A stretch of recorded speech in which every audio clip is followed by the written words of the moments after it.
Global 100-year gap in education standards. When it comes to the education, the differences between the developed and developing world remain stark. There has been a convergence in the number of pupils enrolling in primary school, with many more young children in developing countries now having access to school.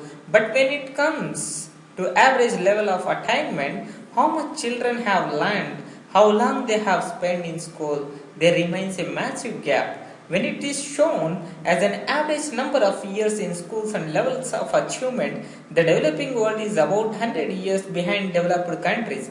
These poorer countries still have an average levels of education in the 21st century that were achieved in many Western countries by the early decades of the 20th century.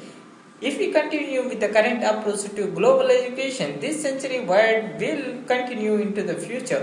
Of course, this gap varies between the different countries and regions. There are differences within countries, but there are stark overall differences between the average levels of education between the developing and developed countries. A comparison which uses the UN definition of developed countries as Europe, North America, Japan, and Australia. This 100-year gap might not be morally acceptable, but from a historical perspective, it is understandable.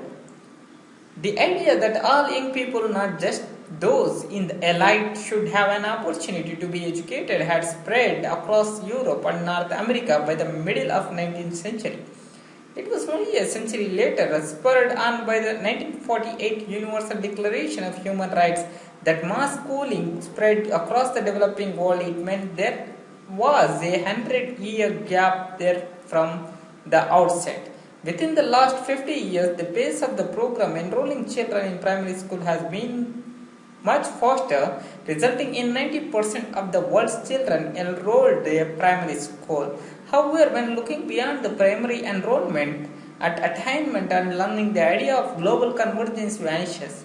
While young people around the world may last all be enrolling in school, they are by no means all learning well and progressing through school.